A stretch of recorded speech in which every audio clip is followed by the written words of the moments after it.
We've done that. Those doors are fixed. Another thing we've learned about 9/11, or since 9/11, is that sometimes they're just trying to make us feel safe, and everything can be protected, everything can be prevented. Lighters and shampoo as two very obvious examples of domestic flying that for some reason are still there. Would this be another of those make me feel better things, or do we think we can get closer to something that's preventable? I think the statistics in the U.S. bear it out. We haven't had an incident like that here, so we're doing pretty well. But we can always do better. And airlines are not having a psyche valve, they're not doing background checks. They ask pilots to waive their HIPAA right to secrecy and say, "You want to fly for us? Show us your medical records." There are additional layers, just like in terrorism, additional layers to fight this problem. So at the end of the day, you don't have what we saw with Germany. And thank you. I appreciate it. A former pilot for JetBlue is now suing that airline after he had a meltdown in the middle of a flight. You may remember this. Passengers claimed that this pilot, as they put it at the time, went crazy, started yelling about 9/11 and Jesus and all kinds of stuff. But he says JetBlue is responsible and actually owes him millions of dollars. Plus, another country joins the newest war raging in the Middle East, the one that has the United States fighting with Iran here and against Iran here and negotiating with Iran over there. All while there's worry that the whole place, if there's no deal, could become one big regional war to beat them all. That's as we approach the bottom of the hour and the top of the news, Fox News Channel. Good to have you in. Before Larry instantly transferred money from his Bank of America savings account to his Merrill Edge retirement account, before he opened his first hot chocolate stand, calling winter an underserved season, and before he quit his friend's leaf-raking business for not offering him 401k, Larry knew the importance of preparing for retirement. That's why when the time came, he counted on Merrill Edge to streamline his investing and have a plan for the road ahead. That's the power of streamlined connections. That's Merrill Edge and Bank of America. It's happening. Today, more and more people with type 2 diabetes are learning about long-acting levemir, an injectable insulin that can give you blood sugar control for up to 24 hours. And levemir helps lower your A1C. Levemir comes in FlexTouch, the only pre-filled insulin pen with no push-button extension. Levemir lasts 42 days without refrigeration. That's 50% longer than Lantus, which lasts 28 days. Today, I'm asking about Levemir FlexTouch. Levemir is a long-acting insulin used to control high blood sugar in adults and children with diabetes and is not recommended to treat diabetic ketoacidosis. Do not use Levemir if you are allergic to any of its ingredients. The most common side effect is low blood sugar, which may cause symptoms such as sweating, shakiness, confusion, and headache. Severe low blood sugar can be serious and life-threatening. Ask your doctor about alcohol use, operating machinery, or driving. Other possible side effects include injection site reactions. Tell your doctor about all medicines you take and all of your medical conditions. Check your blood sugar levels. Your insulin dose should not be changed without asking your doctor. Get medical help right away if you have trouble breathing, swelling of your face, tongue, or throat, sweating, extreme drowsiness, dizziness, or confusion. Today's the day to ask your doctor about Levemir FlexTouch, covered by nearly all health insurance and Medicare plans. Fox Report now, more of the headlines here on the Fox News Desk. The museum where gunmen killed more than 20 people 2 weeks ago reopened to the public today, Tunisia's capital city. Visitors saw shattered glass cases and bullet holes in the walls. Government officials say security forces killed the operational chief of the attack on Saturday. GNC is reporting it's reached a deal with New York's Attorney General over accusations that its herbal supplements did not contain what was on the label. The company claims it proved the labels are correct. The Attorney General had sent letters before major chains about the issue. Target and Walgreens report they're cooperating. No comment from Walmart.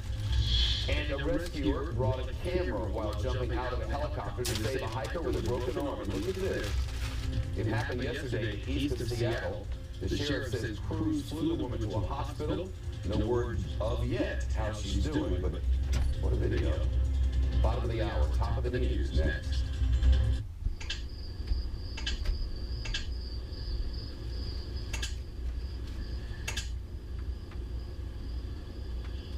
So shiny. I know, Mommy, but it's time to look through the kitchen to get some sleep. If you want to choose wisely, choose Angie's List. With in-depth reviews, an exclusive scoring system, and real people standing by to help, you can get a finished project that you'll love. Pretty. Call, click, or download the app for free today. It's time to experience what made Lexus the fastest growing automotive luxury brand on the road. There's never been a better time to drive a Lexus. During the Command Performance Sales Event, get great offers on your favorite Lexus models, now through March 31st. See your Lexus dealer. Joint discomfort is a big problem. Pharmacist Bob Henderson created Cozamin DS, and now there's Cozamin ASU, our most advanced formula to help support and promote joint health. Cozamin, the brand recommended by healthcare professionals for more than 20 years. Toenail fungus? Don't hide it. Tackle it with FDA-approved Julia. Julia is a prescription medicine proven to treat toenail fungus. Use Julia as instructed by your doctor. Once applied, Julia gets to the site of infection by going under, around, and through the nail. Most common side effects include ingrown toenail, application site redness, itching, swelling, burning or stinging, blisters, and pain. Tackle it. Ask your doctor now if Julia is right for you. Once upon a time, there was a nice house that lived with a family. One day, it started to rain and rain. Water got inside and ruined everybody's everything. The house thought she let the family down. But the family just didn't think a flood could ever happen. The reality is, floods do happen. Protect what matters. Get flood insurance. Call 888-RAIN-906 to learn more.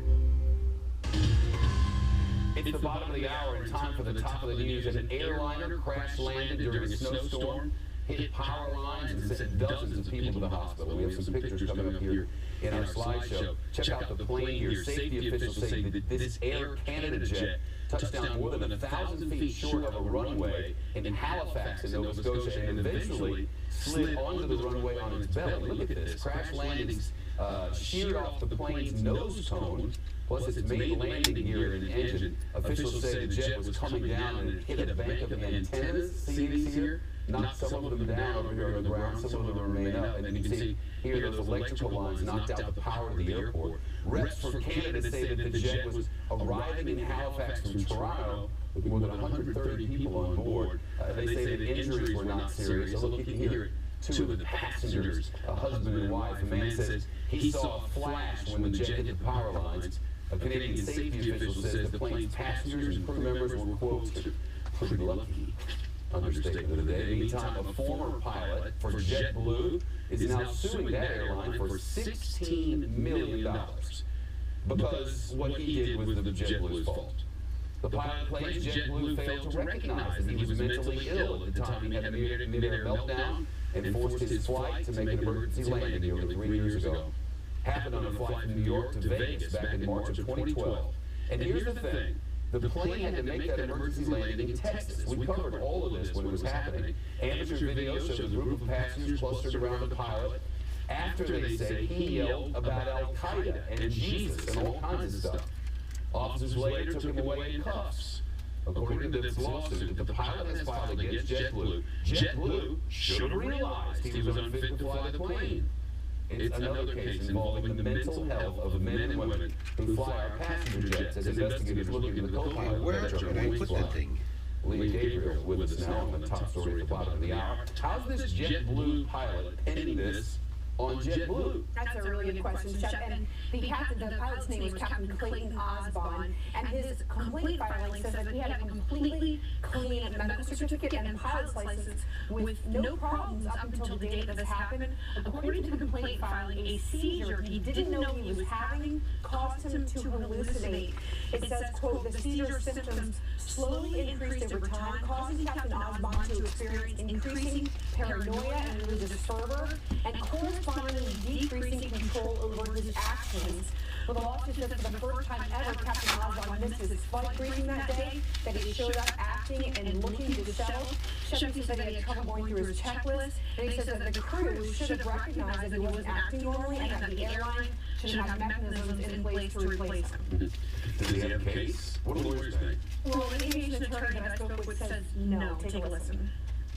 what he's claiming is that the other people would have the medical wherewithal to associate whatever symptoms he was manifesting that day, being disheveled, being late, with I'm insane and I'm going to have a mental psychotic episode as captain of the flight. In my judgment, that's not going anywhere. That's not a lawsuit. Now, as for JetBlue, the airline hasn't responded directly to the allegations, but they did release a statement saying, in part, while we can't discuss the specifics of what happened that day due to ongoing litigation, we stand by the heroic actions of the crew. And Shep, we did reach out to the pilot crew's attorney, but they did decline an interview. All right, ladies, I think it's JetBlue. It reports workers fixed a system-wide computer glitch that delayed flights for thousands of people this morning. But the company adds some of those delays could last for the rest of the day. According to the airline, JetBlue, the outage made it a lot harder for people to get boarding passes or check their bags, and that slowed everything down. There it is. Several people posted on Twitter that crew members had to hand-write boarding passes early in the morning. No word yet on what caused that computer outage. Pakistan now reports it has joined the battle between Iran-backed rebels in Yemen. The Pakistanis now say they'll send troops to Saudi Arabia, which is leading the fight. The rebels claim Saudi-led airstrike killed 40 people, including women and children, at a refugee camp in a northern rebel stronghold. But witnesses told the Associated Press the rebels had taken over that camp, and most of the people killed were fighters. Security officials say rebels launched attacks in the southern city of Aden, but airstrikes pushed them back. The Saudi-led coalition began bombing the rebels last week, and the United States is supporting the Saudis in this matter. So it's the United States supporting Saudi Arabia against Iran and these rebels. So the U.S. is teaming up against Iran in that issue. In the same time, the U.S. and Iran are fighting together, sort of, the Islamic State in Iraq. So we're sort of teaming up with Iran, though our people would say, no, we're not teaming up. Meantime, Arab nations say they've agreed to form a joint military force to respond to threats from Iran, ISIS, and other terrorists.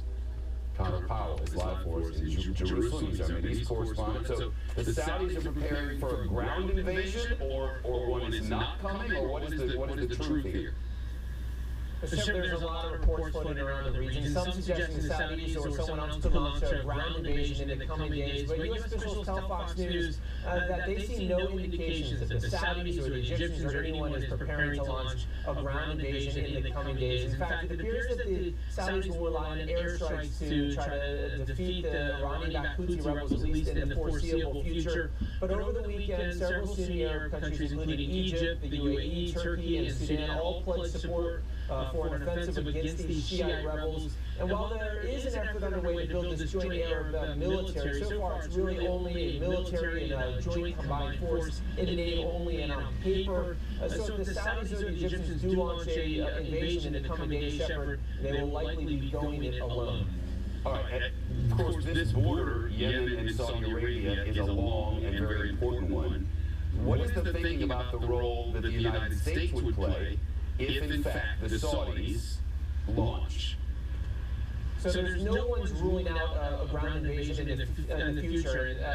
The U.S. is already playing a role in this operation against these Iranian-backed rebels. They're providing intelligence support and also limited logistics support, including rescuing 2 Saudi pilots that crashed their planes and were in the ocean for about 2 hours or so. But the Pentagon tells us that right now there are no expectations that they're going to increase the support to the Saudis. The Saudis have asked for in-air refueling capabilities from the United States to help refuel those Saudi jets as they launch airstrikes, but the Pentagon pushing back on that. It appears the administration, Shepard, right now is trying to slow down this effort to expand this conflict in Yemen to Sunni Shia sectarian violence and war. Given all that's going on with Iran right now, both nuclear talks and also the fight against ISIS, it's not surprising the administration is trying to slow down this push for a wider regional war. Not surprising at all. Connor Powell's tonight in Jerusalem. Connor, thanks. Of course, all of our, quote, friendships, unquote, over there are about oil. Now, the United States has so much oil of our own that we're running out of places to put it. That's the new word from the Energy Information Administration, the EIA. One analyst there says that means the price of a barrel of oil could drop by at least $5, and maybe they somehow come up with as much as $12 in the next few weeks.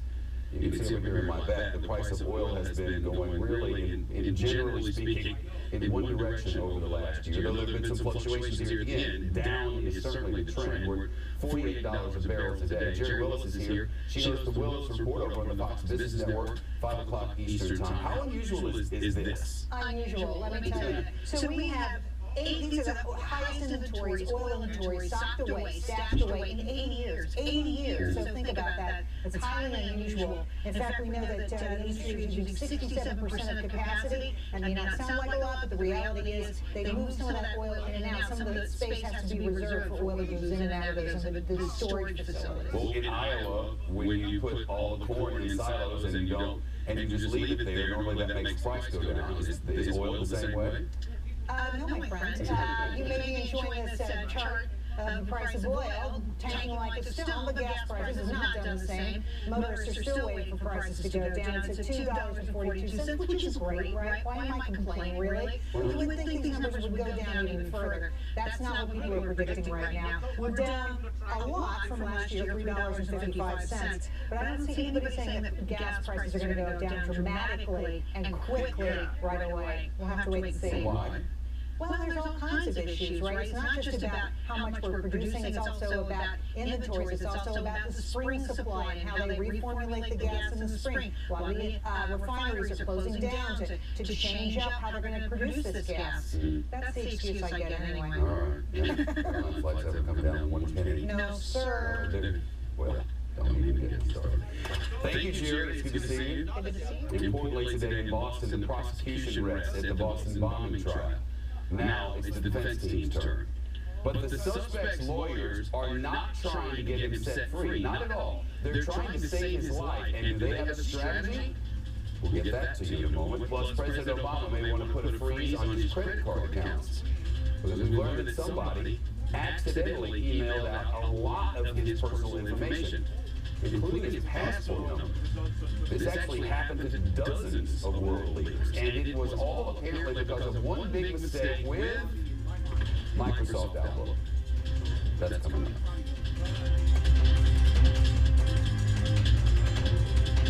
Would you like to own an asset that has the potential for a 30 to 40% increase? For the first time in 11 years, silver is trading below the cost to mine it. If silver just returned to its mining cost, it would be a 35% increase in price. And if silver returns to its recent all-time high, it will have doubled in price again. Compare this opportunity to owning record high stocks. Don't miss your opportunity to buy low. Call Lear Capital to receive the complete